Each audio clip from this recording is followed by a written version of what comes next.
So a little bit about myself. Today, I currently work as a product designer at Microsoft. So I know some of the people in this room. And when you think about AI and design and machine learning, you are probably expecting me to talk about how there's some sort of chat GPT integration with the work that I'm doing. And I'm sorry if you're disappointed, but that's not at all what we're going to talk about. Instead, we're going to talk about something that I find a little bit more interesting, and that's myself. And what better way than to start and jump right in and tell you how artificial intelligence helped heal my broken heart. So feel free to laugh, by the way, because it is quite comical. So it all started with a toothbrush,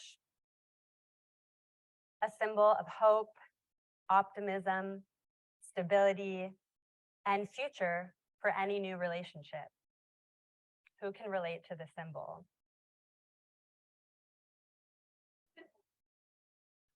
Couple people. So a toothbrush is one of the most intimate objects an individual can possess. And in the context of a new relationship, the exchange of toothbrush holds so many positive aspirations. But when a couple splits, these pillars of hope are disposed of along with its plastic bristles, its worn out bristles and plastic handle. Alas, the inner turmoil of heartbreak changes the way we see even the most ordinary of objects. So we were together only for a few months, but it was sudden and it triggered a much deeper pain.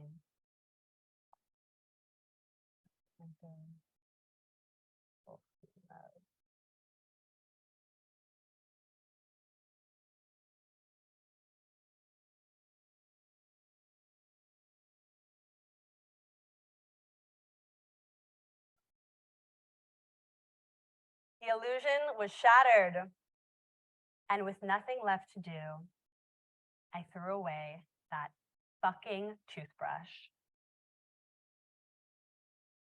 I saw imagery in every corner. I talked about the heartbreak to anyone that would listen, constantly, almost obsessively. I even wrote a song about it.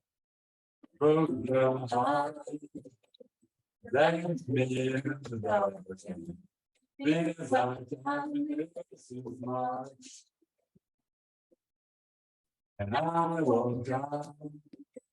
I saw you $2 and I thought, man, what a waste of $5. The words were not enough.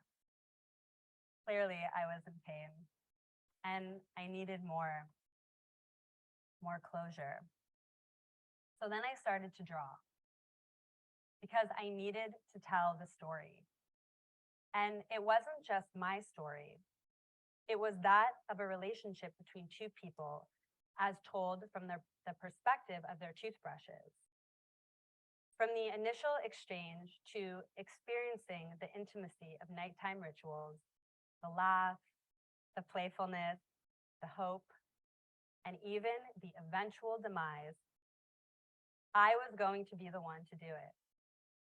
But even with my design and art background, I felt really limited.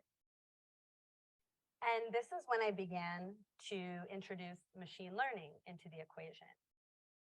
I used what was at the time the most advanced way to generate text to image by utilizing a library, VQGAN plus CLIP, but the results were pretty generic.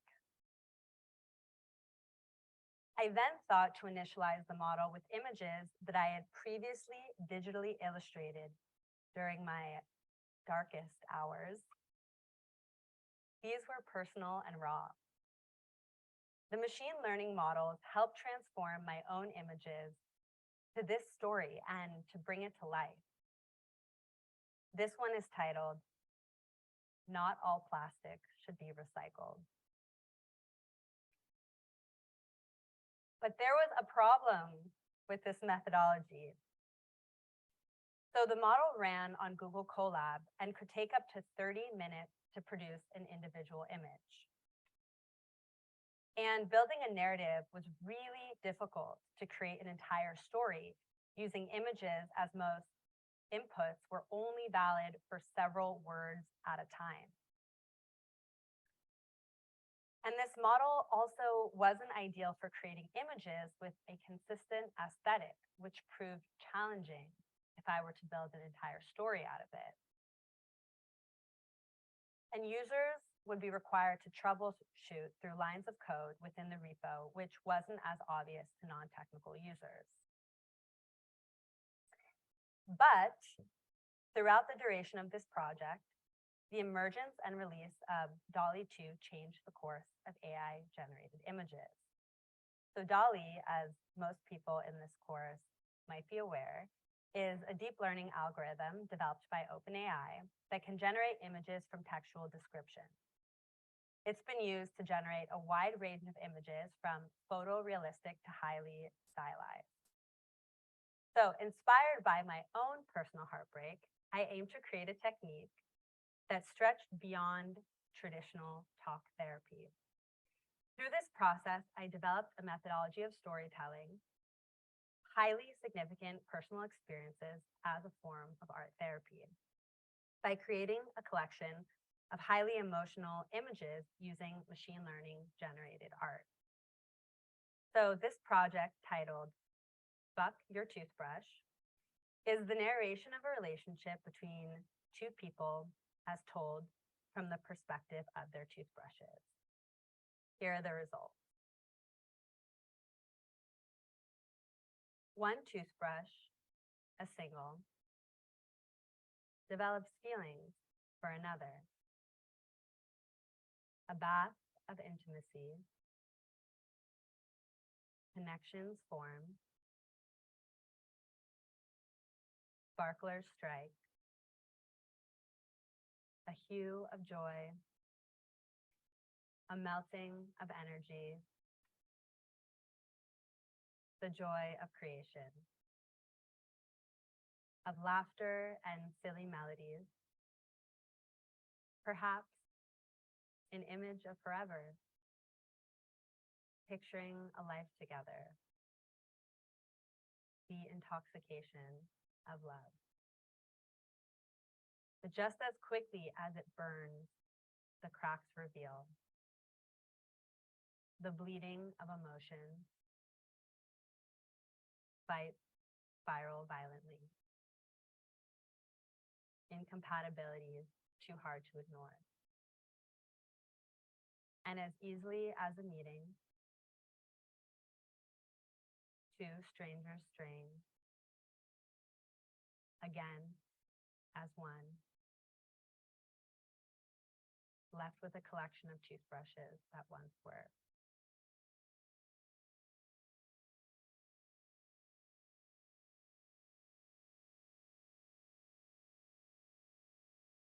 So, machine learning can revolutionize the field of art therapy by enabling the creation of personalized and interactive art experiences. This approach allows individuals to engage with visual narratives in a unique and expressive way. It can be particularly beneficial for individuals who struggle with verbal communication or who have difficulty expressing their thoughts and feelings through traditional art forms. Or in my case, that still want friends left after the whole situation. So I put this methodology to the test in a workshop I led in Stockholm in May 2022 titled More Than Words. During this workshop, participants used machine learning generated storytelling to process significant life events. Through the workshop, we empowered our participants to learn the basics of machine learning generated art. The premise of this workshop is rooted in the notion that we all have powerful stories to tell that have shaped us as individuals. They can range from beautiful to heroic, tragic to inspiring, But the thing that they all have in common is the lesson that they teach us. A notable example is that of Alice, who recounts the excitement of becoming a mother for the first time. The twin, in a piece titled The Chaos of Double. It's double the love, but also double the anxiety and madness she recounts. Through this experience, she saw her tenderness and humor evolving with the growth of her young children. Linda recounts the excitement, anguish, and stress of moving across the world from Stockholm to New York. Starting over and settling in a new city can come with an influx of emotion, excitement, fear, anxiety, and longing for comfort.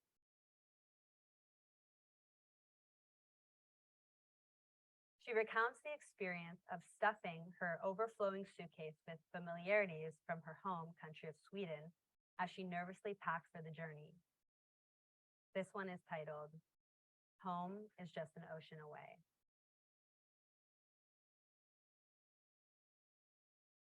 Not all topics discussed were traumatic by nature, but what we learned is that social bonds created in this type of workshop, along with the visual aid of machine learning generated images, can have widespread applications for an array of therapeutic purposes. The use of machine learning generated images for art therapy has the potential to enhance and expand upon traditional art therapy practices, increasing accessibility, customization, creativity, and social connections all prove to make this methodology an extremely valuable tool. These images can provide patients with new ideas and inspiration for their art, helping to stimulate their creativity and imagination. It can allow patients to explore different artistic styles, techniques, and serve as a starting point for patients to build upon, allowing them to add their own personal touches and emotions to their artwork. My research found that doing so in a group setting can be especially beneficial by incorporating this technology into other therapeutic methods and have further implications within the discipline. I encourage every single one in this room to share your own powerful story. We all have one, and you never know who you might impact by sharing yours. Thank you.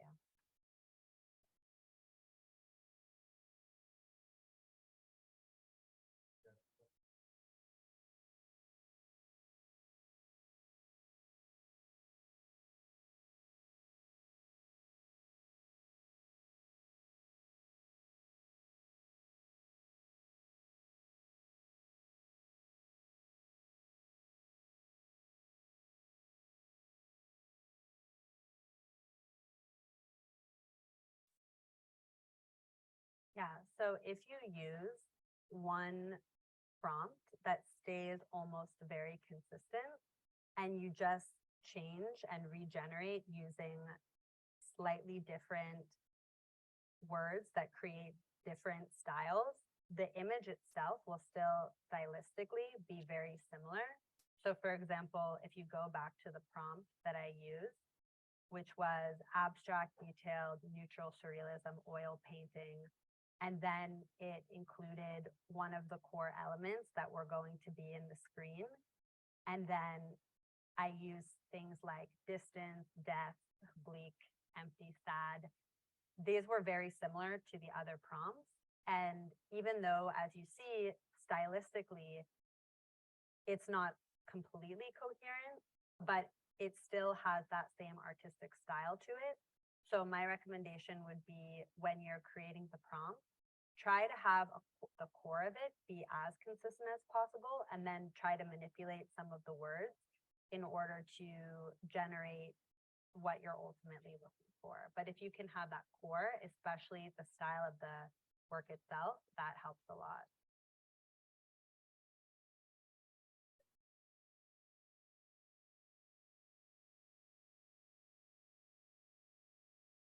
So when I started this project, Dolly was not available to me or to the public.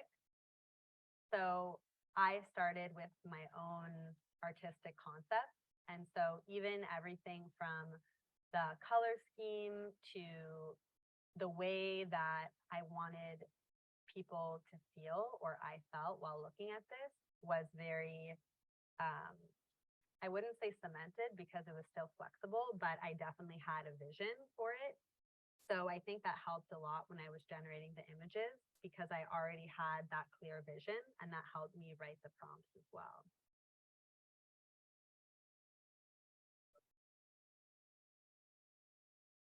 So to the participants, I actually gave them a template on Notion that was all about telling their story, and it actually allowed them to pull out certain keywords or key emotions. And then when they generated their images, they were able to plug in those words, those phrases, and those styles. And again, that helped them a lot create the end result. So I think when you go into Dali, as you mentioned, or even when I was using these different repos and running them on Google Colab, it's a black box, so you could get anything. But if you already have that vision and you've already kind of gone through a process of knowing what you're trying to generate and having that clear vision, it's a lot easier to start narrowing down and manipulating the words in order to ultimately get what you're hoping to achieve. But again, because it's a black box, you can never tweak it to perfection. Or sometimes your vision is going to have some deltas with what you end up getting.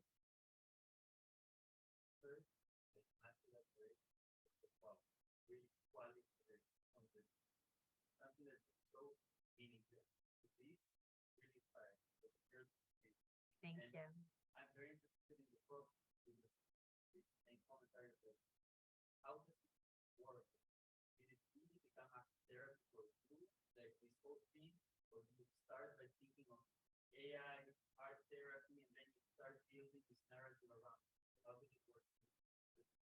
So it didn't actually start as AI at all because this all started over 2 years ago. It actually started exactly as I had illustrated in the presentation. It was my own way to cope with an event that at the time was extremely painful. And because speaking about it in all sorts of mediums started to become inappropriate on a lot of levels, at work, in the car on the way to class, it was like, okay, I need to deal with this in a way that is actually productive to my own growth. But sometimes when you're going through any sort of life event, you need to just have an outlet to process it. And so for me, this was an outlet for me to process it. So it started very visual, just with some digital illustrations on my iPad. That was very much a result of the images that I showed, throwing away the toothbrush, feeling the sadness and the loss of this individual that was very much represented by that exchange.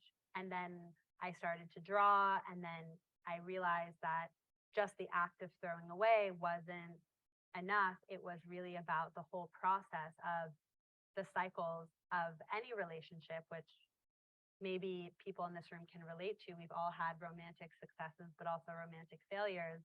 And there are so many emotions, from extreme happiness to, realization that this isn't the right configuration, and, starting that loop over again.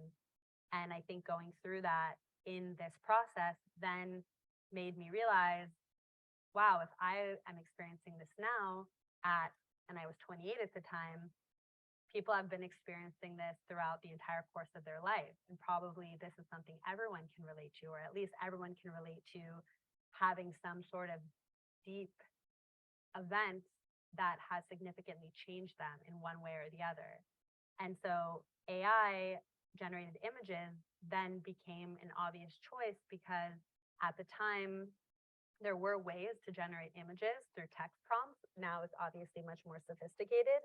but this seemed like the most accessible way to allow everyone to have a voice in order to share their story. And that was just a guess 2 years ago based on a lot of the things we were learning in this course. And then it really came into fruition, especially in the last 6 months with generative AI and DALL-E becoming an OpenAI's API opening up, and now a lot of companies building on top of that. So now I'm convinced more than ever this is a really viable way for art therapists and therapists in general to be able to help any sort of person that wants to process any sort of significant life event.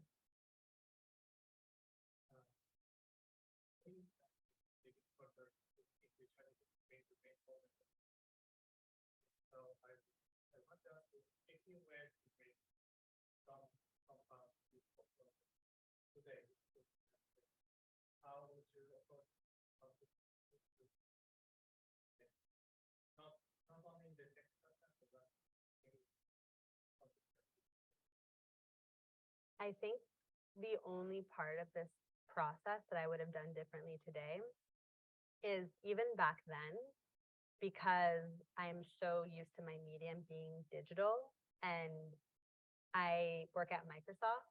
So the level of perfection at which is expected as an output very much influences your ability to take risks and put things out there.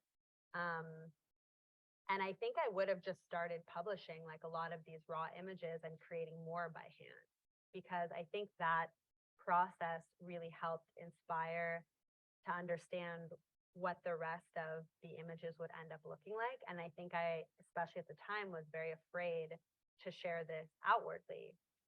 So if I were to change anything in the process, it would be to show more as it was happening, even in the moment, and to do more by hand instead of doing it AI generated, at least in the beginning, and just share that outwardly.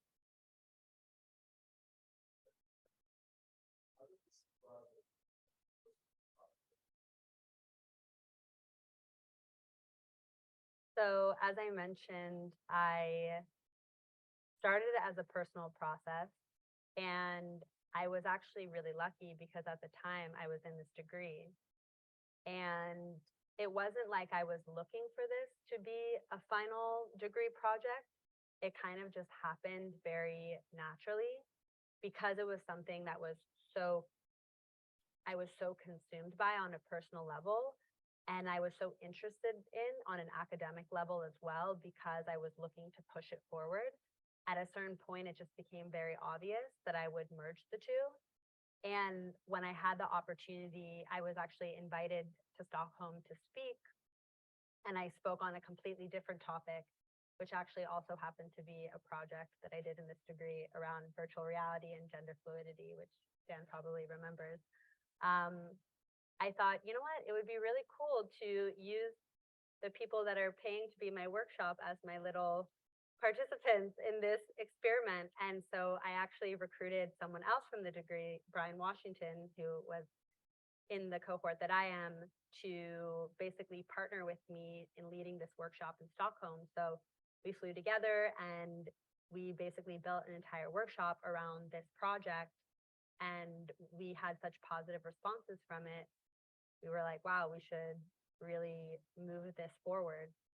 So yeah, maybe one day, maybe now's the time, maybe not, still thinking about it and considering it. But a lot of it was serendipitous. But I would just say, if any of you are thinking about how to merge your personal and academic interests, you definitely should, because the faculty here are so unbelievably supportive of this. And I thought this was a completely crazy idea.